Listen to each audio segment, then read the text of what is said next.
Welcome to part 2 of CGI. When we last left off, we had seen Sunstone, but things are going to develop, and they're going to develop fast.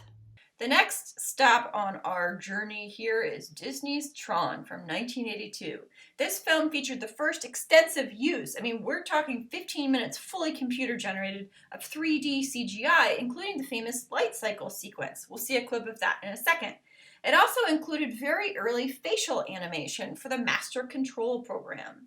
Now, the great irony here is that the technology did not yet exist to combine both live action and computer animation. So live action shots are combined with cell animation shots to make them look like they were computer generated and then edited in with the actual CG shots.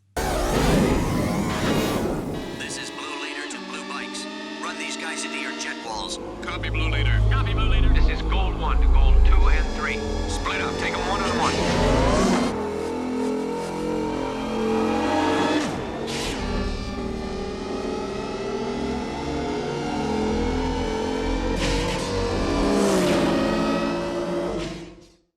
Now, I'm sure that you noticed that space is constructed in a really interesting way here. We're making strides towards mimetic realism. By the way, this was the motivation of many computer animators, and I think it's fair to compare this to Disney early on, trying to move towards mimetic realism, an approximation of what the real world looks like. Now, the Pixar computer was also used to create cinema's first computer-generated character. Do you know what it is? I don't know if you do.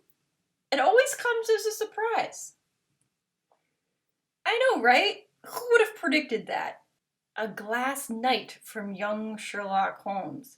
By the way, this was one of the Jones family classics. You know, we had it on VHS and we watched it over and over again. And young little Carrie Jones really was a big fan of young Sherlock Holmes. Whoever that dude was, he was kind of dreamy. Just for fun, I looked him up. His name is Nicholas Rowe, and ironically, or appropriately, he played the matinee version of Sherlock Holmes in the recent Ian McKellen adaptation, Mr. Holmes.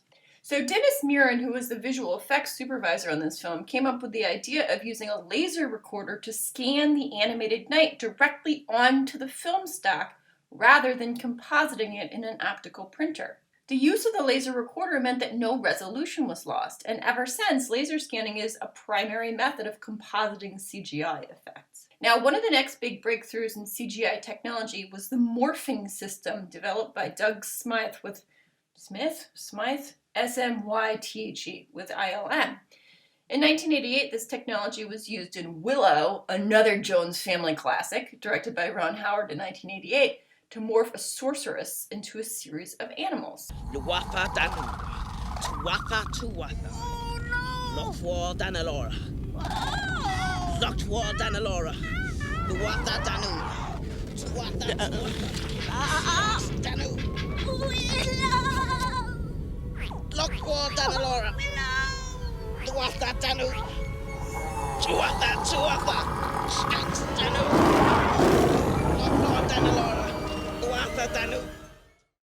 So this was accomplished by digitizing the target images and merging them using Smythe's software.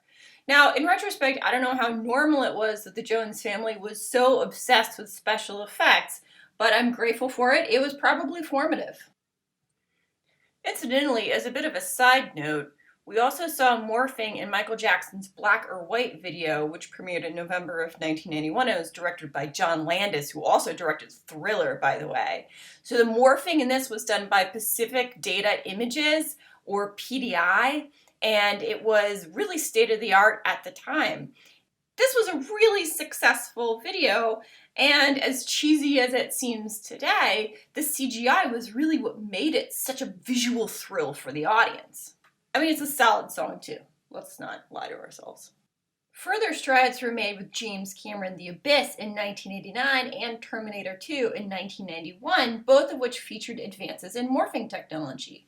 For The Abyss, ILM pioneered the use of the digital set, where cinematic variables could be controlled on an entirely digital platform. Many advances in water creation were made by the Abyss team, including the representation of a tidal wave at the end of the film.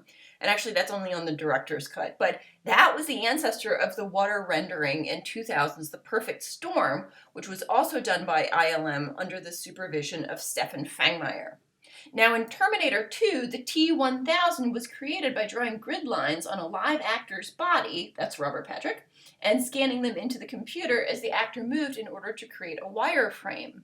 They then used a software program called BodySock to render a metallic surface over the wireframe. Now at the time of Terminator 2, more complex features like skin and hair were not possible, but you'll see here that that works perfectly with the narrative. We don't need those things here. Special effects are being used flawlessly for the narrative purpose for which they're needed. Let's go. Come on! Come on, we gotta get out of here, come on! Get up!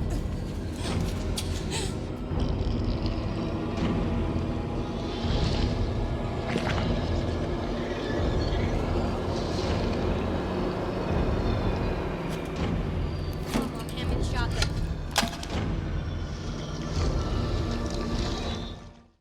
For this sequence, they actually had a little person with breakaway plaster legs. There's traditional special effects all through the first part of the sequence. They even used like mercury and magnets until you see the T-1000 actually rise from the metallic pool. I should also say that in 1991, Disney introduced CG into its more traditionally cel animated films with several sequences in Beauty and the Beast. A little bit of Carrie Jones was also super excited about this. Now, the next big thing was Jurassic Park in 1993, my favorite film. Although the film famously only has 6.5 minutes of CGI, they're strategically placed in order to draw the audience's attention to the advances in technology.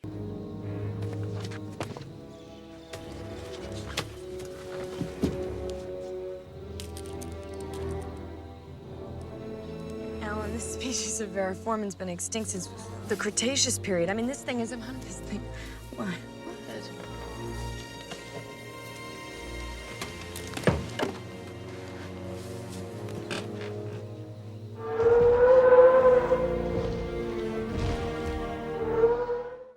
I'm jumping in real quick here with my crappy webcam in order to tell you that I'm trying to keep these clips to 30 seconds or less in order to appease YouTube. I don't know whether it's gonna work, but it's worth a try. It kills me though that they're not longer clips because these sequences are beautiful. The Terminator 2 one is just sublime. And this sequence of Jurassic Park is easily one of my favorite sequences in all of film history. The way that every single shot, every single framing, the timing of it, everything says, look at this thing that we have created. At least that's what I think that it does. The crescendo of the music, the literal turning of the head. Hey audience, look at this. We have done something amazing. You didn't think we were gonna do it? You didn't think that we could? Maybe you didn't think that we should, but we did. So while in the past we mostly got fleeting glimpses of movie monsters or they were cleverly edited to disguise fakeness, Jurassic Park paused for long seconds on the dinosaurs with the goal of impressing the audience. To create Jurassic Park's dinosaurs, Phil Tippett and his team at ILM used 3 new programs that took great strides towards increased photorealism. One was ViewPaint, which was texture mapping software to make the dinosaur's skin itself 3D by rotating the wireframe while painting it. The second was enveloping, which allowed them to create the effect that the dino's muscles were moving under its skin. And the third was soft image, which enabled them to match virtual camera movements with those made on the set, called match moving. Phil Tippett also worked on Starship Troopers, directed by Paul Verhoeven in 1997, and the creation of the alien bugs. This movie is amazing. If you haven't seen this movie, oh god, just please watch it. It's so good. So for this movie, along with Independence Day and Twister, particle animation was used, which is a sort of animation that simulates natural processes and behaviors. For instance, think of the time it would take to render hundreds and hundreds of bugs fighting on an alien landscape, or like alien ships fighting US fighter planes in Independence Day. In this case, the computer is given the general parameters of the object's behavior and they multiply randomly and behave accordingly. So I'm skimming over a lot of developments here, but again, you can find great overviews of it in your reading for today or on the internet. For instance, the invention of the Autodesk Maya software package, which is the industry standard for 3D animation. This product is named after the Sanskrit word Maya, the Hindu concept of illusion. Anyway, by the late 90s, filmmakers would regularly use software to alter shots in various ways, to change color, erase wires, whatever, or generate imagery, especially for masses of things. And I've stepped on Twister here. This is a cow flying through the air, famously in this sequence. But the thing that allowed them to create such convincing twisters in Twister was also particle animation. We see another big stride forward with the Wachowskis' The Matrix in 1999. If you haven't watched The Matrix lately, now might be a good time for it, honestly. We loved Keanu for Bill and Ted's Excellent Adventure, but knowing how much we love Keanu now and value him as a national treasure, I think it's maybe time to go back and revisit The Matrix. Anyway, one of the big things that we see in The Matrix is something that we call bullet time. Here's a clip of that. Trinity! Help!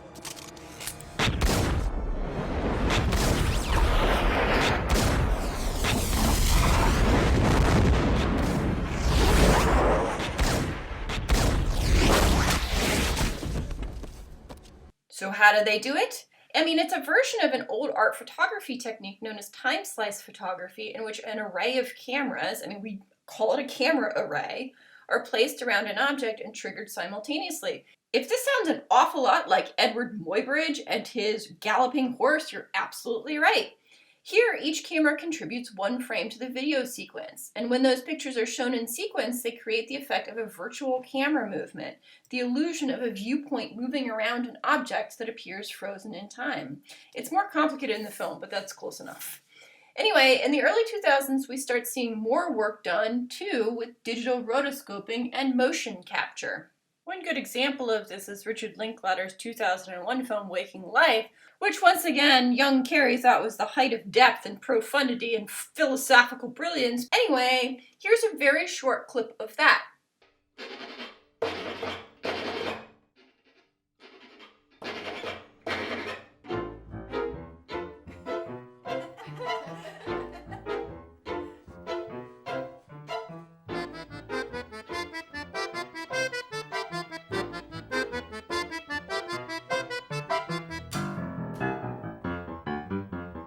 Rock out. Rock and roll. So they did the shooting first on an off-the-rack Sony Mini DV recorder. The crew was very small and mobile, and most of the time it was just two camera guys, Richard Linklater and Tommy Pallotta, who was also a producer, and one sound guy. They shot for about 25 days and then edited the whole thing together on Final Cut. Then they converted the whole film to QuickTime and brought it into the software designed by the film's art director, Bob Sabiston. The software was nicknamed Rotoshop. It wasn't available to the public yet, but it ran on relatively slow Macs. The software kept elements of traditional animation in that it does involve hand drawing. It is digital rotoscoping. This is actually not too far off from that clip that I showed you guys ages ago of Zac Efron and We Are Your Friends, in which he's supposed to be on PCP, right? That whole sequence is rotoscoped too. Really, all of this is just a high-tech version of what we saw back in the day with the Fleischer Brothers and Coco the Clown and Out of the Inkwell. I could keep going with this. We could talk about 2004's Polar Express, the first motion capture computer animated film in 3D with dead eyes. We could talk about Chicken Little, which was the first fully computer animated film in 3D, and one of the films that really started to force the conversion to digital projection. That's a whole other topic in itself. The film that really put the nail in that coffin, though, was Avatar, as I'm sure that you know. This was the first full-length movie using performance capture to make these photorealistic 3D characters in a fully CG 3D photorealistic world. It did incredibly well. Director James Cameron developed the first virtual art department and complete virtual production pipeline to create the film in real time. Meanwhile, we have the development of Pixar. You can read about it in your book. Long story short, a bunch of talented people, including John Lasseter, who started out working at Disney and is now no longer unproblematic. Then he joined Lucasfilm in 1984. So in 1986, that division of Lucasfilm was bought by Steve Jobs. And along with Ed Catmull, they co-founded Pixar with Lasseter as co-director. The studio's aim was to develop computer technology and use it to tell wonderful stories. Pixar, of course, is known for its humanistic approach to animated characters. People often talk of the Pixar touch, which is taking some kind of emotional element, some kind of character aspect that makes you feel for a character, and then cranking it up to 12. Like it's not enough that Wally is abandoned on a planet by himself and yet still is trucking along. He has to also have a cockroach buddy. But not just that, he has to also really, really love Hello Dolly. We just keep cranking it up. You can maybe see it best in Finding Nemo, actually. Somebody mentioned this somewhere, and I'll have to find the citation. But it's not just that Marlin is a single dad. It's not just that it's a whole tragedy that he lost everyone in his entire family except this one kid, Nemo. Nemo also has a tiny fin, right? So his kid has to be protected, or he thinks his kid has to be protected at all costs. So we're just layering character traits on top of each other and making it so that we can't help but feel for these characters. This is still an incredibly effective technique. So typically I would end here by showing Pixar's first really important film, LUXO Jr., and then showing perhaps Red's Dream from 1987, but I'm not even gonna mess with this. I know that YouTube would yank that right off. So what I'm going to do is I'm going to link to small clips of each of these, and I'm going to ask you to think, how do these films tie into the goals and themes of animation that we've been discussing all along? How do we see character animation operating here? I mean, we're going back to the very earliest issues that we talked about in this class, having to do with the liveliness of objects, even as we move inexorably towards mimetic realism. So what techniques here are used to create the feeling of realism? I mean, early on, Pixar is not going to be especially good at people, especially skin and hair. The Tin Toy Baby is terrifying. But of course, their big breakthrough film is Toy Story in 1995. Your book describes it as, quote, the seismic moment when John Lasseter and Pixar proved to the world that it was possible to make fully developed sympathetic characters with human personalities through computer animation. After the first few minutes, audiences forgot about computers, accepted the characters, and just enjoyed the story, unquote. I mean, the other reason that Toy Story worked was that CGI was great with plastics. I mean, not so much skin and hair, but plastic looked great. But you might consider why else toys were so great for this. And what else made Toy Story work? I mean, going back to that idea that character is the most important thing above everything else. This is writing. What in the script, what in the character development makes us feel these characters in a way that we wouldn't already. Now, there's lots more issues in computer graphics, tons in fact, and I mean, I could fill another incredibly long video with more issues for us to think about and talk about. I mean, one of them is the concept of synthespians, the idea that we can now have characters who look photorealistic, who look like humans, who are developed entirely in a computer. We also have this whole set of issues with Disney's quote-unquote live-action remakes. I've said this before, and I'll say it again, but they are not live-action, they are photorealistic animated films. Are these live-action characters? They are not. They are animated. Are these live-action characters? Yes, one of them is, but the other is heavily CGI'd. Are these live-action characters? Some of them are, most of them aren't. Are these live-action characters? No. No. No, no. No, they are not. And as you all know, Guillermo del Toro is the one who's in charge of Pinocchio, so I'm super psyched about what he's going to do with that. But this just raises so many questions. Here. Let's go back to our list of what animation is. Animation is about labor. Animation is about playing God, making something that didn't exist before. So it's about hubris too. It's about bringing objects to life and maybe giving them more life than we have ourselves. And it's a visual representation of life in capitalism. It's about visualizing imagination, what we think other people are imagining, and that's important for the representation of childhood too. So it's about somehow sending us back to our childhood worlds. And finally, it's about visualizing other worlds. That means that animation now has the photorealistic capability of to give us a sense of what a world could be.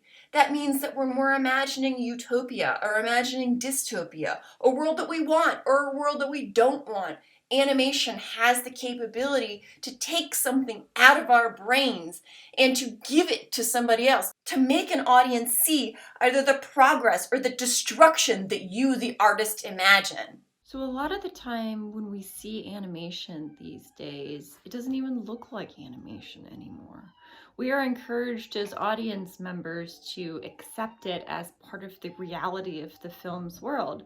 And really, this is what film has been doing all along, seducing us into believing this artificial world, at least temporarily. But the extent to which animation is now a part of our lived viewing experience has changed viewership in a way. We can no longer trust that what we see on the screen is indexical, has this kind of existential link to the real world. Instead, everything can be created from scratch. And that means the product of somebody's imagination can make it onto the screen, and you don't know whether it's real or not. So is everything animation these days? You don't know. Your guess is as good as mine. You should probably read about the creation of some of these films if you're curious. Now, depending on what movie you choose to watch for this week, you would have a different set of issues to look for.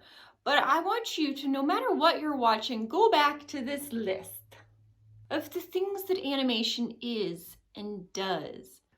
Which of these issues come to the forefront in the thing that you're watching? What can animation do that live action just couldn't do in any one of these films?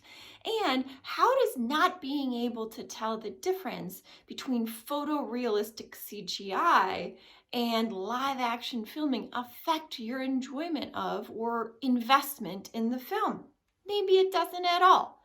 I'll put another series of questions in your discussion board for this week. All right, are you working on your final papers? Let me know if you have any questions. All right, that's it for now.